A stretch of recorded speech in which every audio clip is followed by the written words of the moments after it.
My name's Vanessa, and I am a Jesus freak. I haven't always been a Jesus freak.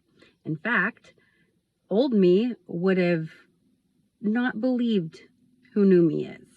I'm going to tell my conversion story. So like I said, my name is Vanessa, and I am indeed a Jesus freak. And my life now is 100% for Jesus, but it really wasn't always that way. In fact, it was the complete and total opposite. Jesus used to not mean anything at all to me except a myth, a story, something people believed in because they lacked logic and they were delusional. Believing in Jesus was a delusion to help people cope with the fact that they were going to die one day. So I am 36 years old. I had a conversion of heart to Jesus 4 years ago. And 2 years ago, I was officially accepted into the Catholic Church. So, ever since I was 11 years old, I considered myself a witch. And at that time, my parents were Lutheran, very loosely Lutheran. We only went to church a handful of times, and of course, it was at Christmas time. But they, supposedly they were Christian. So, as a 11-year-old witch, I thought it was just fine to love God and to be a witch and sit around trees with my friends, coming up with spells, trying to control the wind, just having a little witch coven at 11 or 12. And I went on like this for all of my childhood, all of my teen years, and into my adult life up until I was about 32 years old. I saw nothing wrong with it, and it was definitely, I was not a bad witch. I was a really good witch, and I didn't even really believe in evil, and if there was evil, I definitely wasn't participating in it. I did that throughout my young teenage years. So sometime around when I turned 18, I was living on my own. I had already been living on my own since I was 16. I smoked pot a lot. I drank alcohol quite a bit. And I was using meth for a chunk of time there. And that's when I started looking into Eastern spiritual philosophies like Buddhism and Hinduism and yoga, hand learning, meditation. So I always had this yearning for spirituality of some sort. And I had a belief. I believed in God. I did not believe that God was any specific way. I just believed the universe and expanding. And I believed actually that God didn't even know God existed. So, that was largely up for my own interpretation. I definitely 100% did not believe in the Bible or Christianity, the God of the Bible or anything like that. That was just beyond anything believable, in my opinion. But for some reason, Norse gods were probable. So, and they were just not being worshipped anymore because Christians came and converted all of the Vikings by force and whatever. So I definitely believed that there was gods and goddesses and that there was a major creator God that created everything but didn't really know how it did it, and it really wasn't intelligent, and that there were these smaller gods that you could worship and should worship, and definitely a nature worshiper and lover of nature, and I'm gonna commune with the trees, and and blah, blah, blah, blah, blah, and the animals. Very into that. And I was a blasphemer, like aggressively so. I remember sitting and watching Mother Angelica, her old show on EWTN one night when I was high on meth, and I was just like, she was talking and whatever she was talking about, I don't know, but I was like, that's nuts. That's crazy. What lies? You guys are horrible people. And I was just like chewing out this nun on TV for no reason, I guess. Angrily so. But I was very passionately anti-Christian. I would never become Christian. As I went on to have children, I told my children, you can go to church with grandpa, but don't believe that nonsense because it is not true. If you believe it, you're really kind of stupid, and no child of mine is going to be that stupid to believe in Jesus.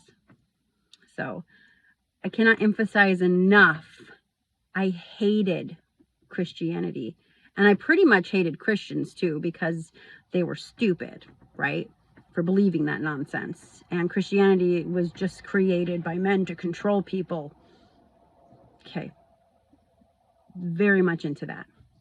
My husband and I got married in a really pagan wedding. We had a priest and a priestess do the marriage ceremony. We jumped the broom. We had our wedding outside. It was very in communion with nature because we were nature worshipers, essentially. We had a statue of Ganesha from a Hindu god on our altar when we got married, and we were just in that way of living. It was a huge identity for us as well. A sense of pride because we picked and chose our own religious beliefs and our own, not even religious, but our own spiritual beliefs. And there was just a lot of our pride and our interpretation and our opinions and our identity wrapped up in that sort of spirituality. And that sort of spirituality was a big deal for us. It was kind of like how we would have, or definitely how I would have defined myself. I was a spiritual person. I was what a lot of people call empath now, an empath. I thought I had psychic abilities and that I was just really in tune with nature and other people, and that I had my own set of unique powers, and that made me special. I could read tarot cards, and that was a sense of power because it was like, it would make people, I would say things that people thought was true to an extent to them, and it was probably truthful to them, or it was accurate. Very big in astrology. I was very good at astrology, and I got a huge sense of identity and pride wrapped around how good I was at interpreting astrology and other people's astrology signs and all of that.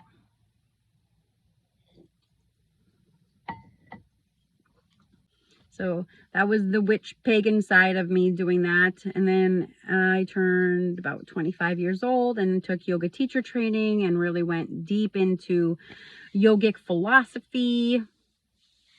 And again, that's just more ego power trip because I'm picking this and I'm drawn to this alternative way of living in my own alternative spirituality, which was superior to Christianity because you only had to be a mindless person to follow Christianity. You didn't have to, it didn't take any critical thinking whatsoever.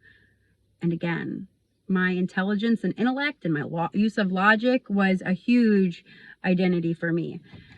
And it boosted me up and made me feel good and prideful.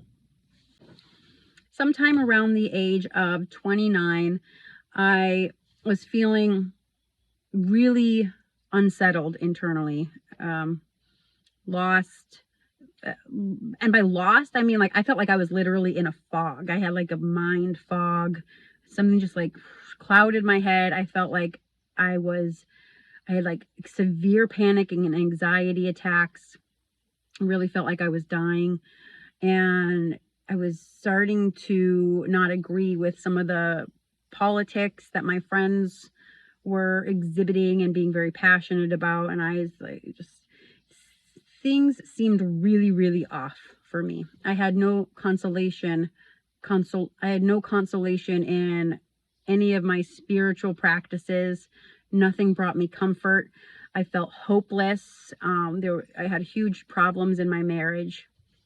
At this point, I had 4 children already, and I had like a 2-year-old and a almost 1-year-old at this point. And I was not feeling good. I was dizzy a lot of the time. I had muscle twitches and a lot of things that just didn't, that just seemed like something was wrong with me physically and mentally. I didn't feel safe by myself. I didn't feel safe driving. I just felt totally like I just felt disconnected from the world around me. And I was looking for answers to why this was. Lots of medical appointments, nothing to figure out any of the symptoms I was having. And I had a lot of symptoms, and some of them seemed really severe as well, and no answers. So I was searching for something. I didn't exactly know what, other than, yes, I was definitely searching for an answer to all of my physical and mental ailments, but then I was also searching for an answer to my spiritual ailments as well, because there was no comfort. There was nothing solid in my spiritual viewpoints or practices. There was nothing there that had substance to it anymore for me. So I was like looking for a sort of spirituality. I thought maybe I needed a spiritual community, and there's very little options for witches and pagans to get together and practice their spirituality together. Very little opportunity for that in small towns and in different places. There's just not a lot of that. I couldn't just look up the local Asatru, or however you say that, Norse paganism stuff. There's just none of that around here. So it was inaccessible. So the only type of spiritual religious communities around me were Christian. So I was like, okay, I'm going to look into the different denominations and see which one fits me. Which one do I fit in the best? If at all. See which one I fit in the best, if at all. Because I was pretty certain I wasn't going to fit in anywhere. And I never really felt like I fit in anywhere anyway. So that's, of course, people who feel like special or extra spiritual or black sheeps or into alternative things. They definitely do not feel like Christianity is going to be a comfortable home for them, because they feel different than that. And I think some of that, the reason for that is there is in many, many Christians a sort of lightness, a sort of innocence about them that some of us on the alternative side of that don't resonate with, because we don't see that in ourselves. Especially those of us living really sinful lives. I know that's a scary word for a lot of you people that haven't converted yet and you haven't had your heart changed and you're not sure yet. Sin is a huge part of that. A huge part of that alienation between you and other people, and you and other people who you feel like, if those other people are Christians and they feel lighter than you or not as experienced in life, as far as like the undertone, the dark side of life, you're not going to feel very safe or comfortable going around them, because you're just definitely going to feel like they're not going to welcome you. Yeah. So anyway, I felt like I was not going to fit in any Christian situation whatsoever. But so I was looking at the different denominations. I went to a couple different churches. I went to like the most liberal churches I could find, where like I didn't have to change that much. Because I definitely wasn't going to change. I was looking for a religious group that I could just slide in with my own beliefs as they were, taking them with me. This is the place I most agree with, because I knew what truth was, but apparently I didn't, since I was feeling so freaking confused and distraught in my own life. I obviously did not know truth, at least in the totality of it. So anyway, I shopped around denomination wise, and nothing really sat well with me. And I read a couple Christian books. One in particular, I really kind of got through to me a little bit, and that was Mere Christianity. That was a good book. But I still was not ready. That made a good case for God, essentially, for me. I was like, okay, so I'm warming up to the idea of God as a very specific thing, not as something that I can kind of make in my own image with what makes me feel good and what I feel comfortable with. It was a little bit more like coming to grips with, okay, there might be a God, and like a specific God. Okay. But I still wasn't ready 100% yet. I asked around for any of my local acquaintances if they had a church that they would recommend in my area. And a few people said the Catholic Church. I had no understanding about the Catholic Church at all. Nothing. The only thing I knew about the Catholic Church actually was that there were crucifixes. And crucifixes have scared me so badly ever since I was really young. Probably because of horror movies I watched with my father, like The Omen and The Exorcist and some other movies too. The crucifixes were in those movies, and really scary things happen in those movies. And like as a young child, I just like associated the two, and you would not catch me looking at a crucifix. So that's pretty much all I knew about the Catholic Church is that. But I called, and my local priest invited me in to have a sit down talk just about whatever I wanted to talk about in general. And I was searching at the time. So, and I think he really did well with our conversation. And I was kind of just like grilling him, and I don't even now looking back remember what that hour to 2 hour long conversation in his office was all about. I don't remember. But I do remember him speaking as if God existed, like as a very real lived experience. He was experiencing God, a specific God, that one that wasn't like, oh, universal and oh, whatever you want, but more like talking to God like God was a person that he knew. I took that away from that.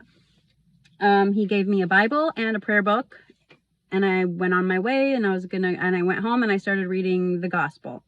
Now, I had read the Bible a little bit before throughout my younger years. Like every now and then I dip into it, and nothing ever really made sense to me at all. Like, and really who Jesus was too. Like, okay, Jesus was a person. That means nothing to me. Jesus talked about God. That means nothing to me. So I was just never warm and fuzzy about the Bible.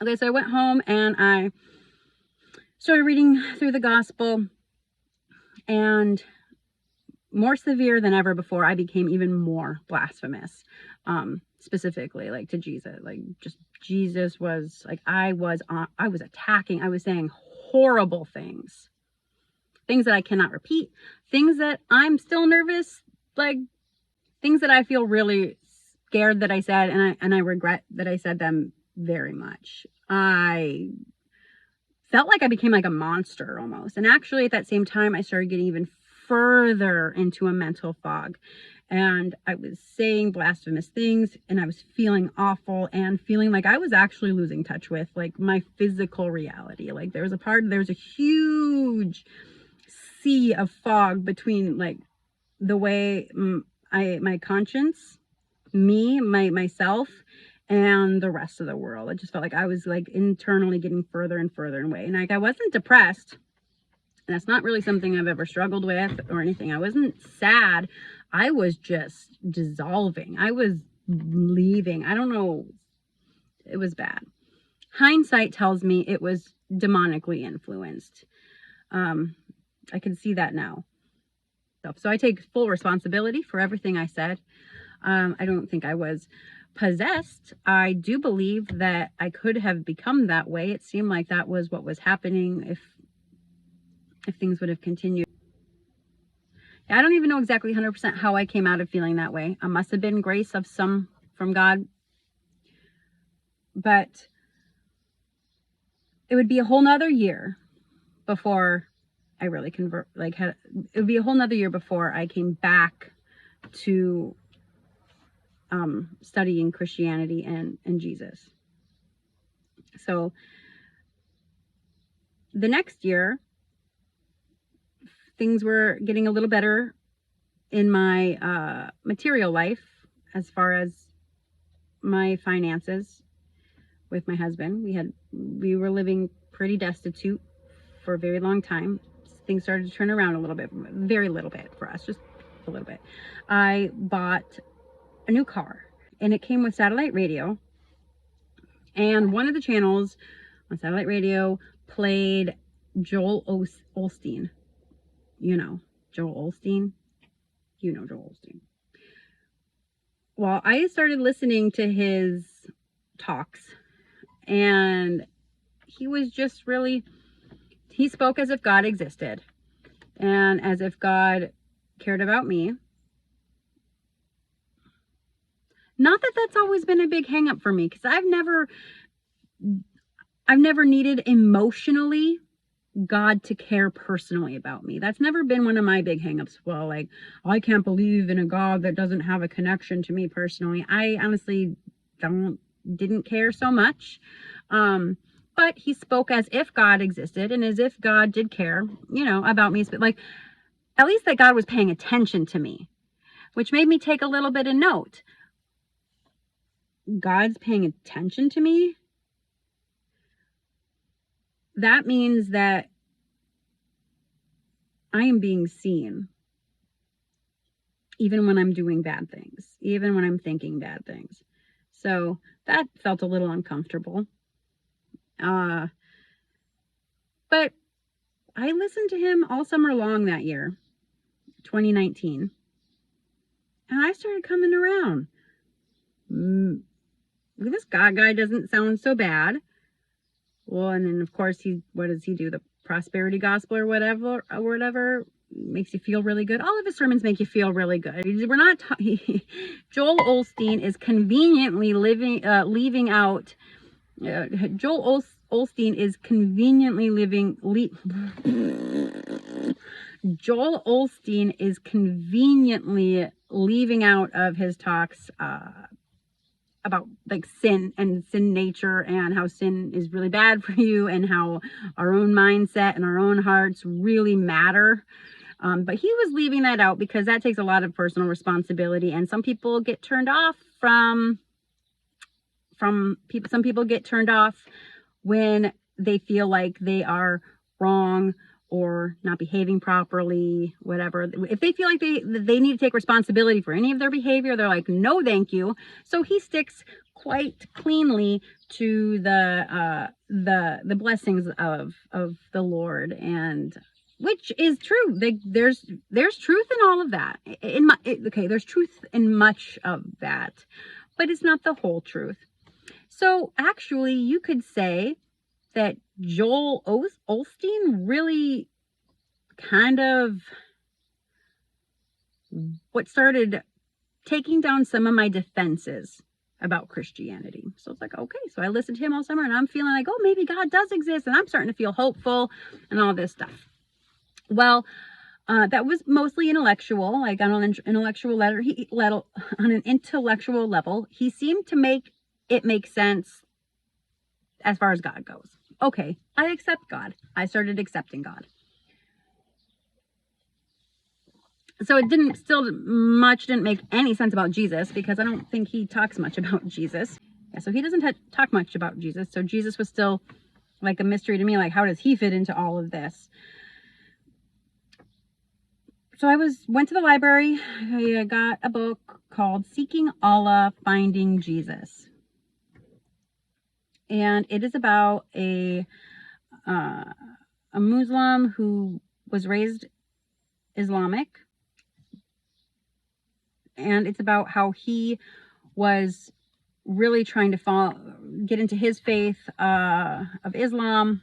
And for some, I don't remember the ins and outs of his story, but Jesus showed up for him somehow.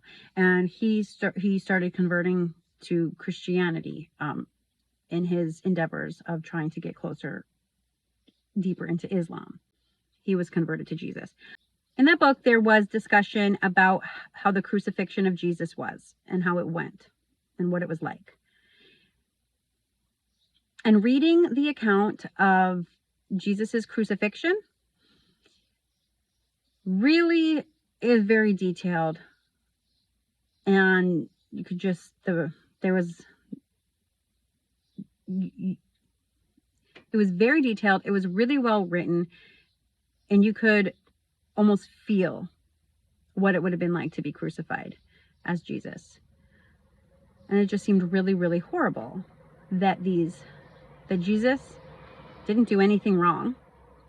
And yet there was a mob of people who demanded that he be tortured and then murdered.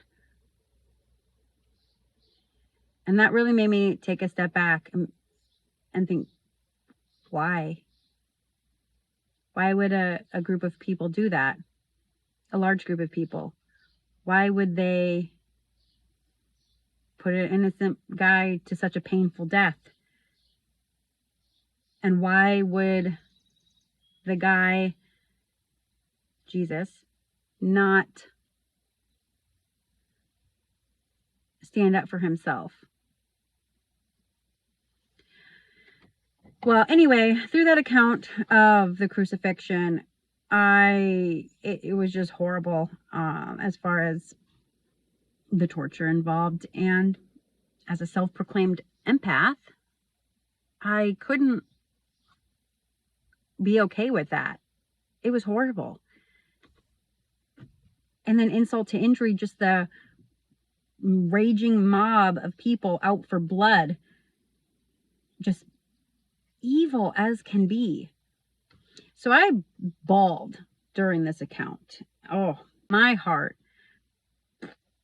had the breaking point. And I felt remorse. I felt sad for Jesus. And I felt real serious remorse for anything bad I ever said or thought about Jesus, because he existed. So at this point in at this point in the story, like in the story when I'm experiencing this, I realized, okay, regardless if he's the Son of God or not, this was a man who existed. And even if he was just a man only, he was still treated horribly, barbarically. He was tortured and murdered in the most painful way that anybody could be at the time, essentially, you know. And not only that, but he was surrounded by people mocking him and just like in it, like with just like, yes, they were bloodthirsty. And he was just a guy that didn't do anything wrong to anybody. And that did not feel good for me, to realize all of this time I had been attacking this person from the past and being vicious, just like all of those people that were surrounding him, calling for his demise. I had a come to Jesus moment. That was my come to Jesus moment. And my heart broke and I felt horrible. And I thought to myself, I would never do that now to anybody who was alive now.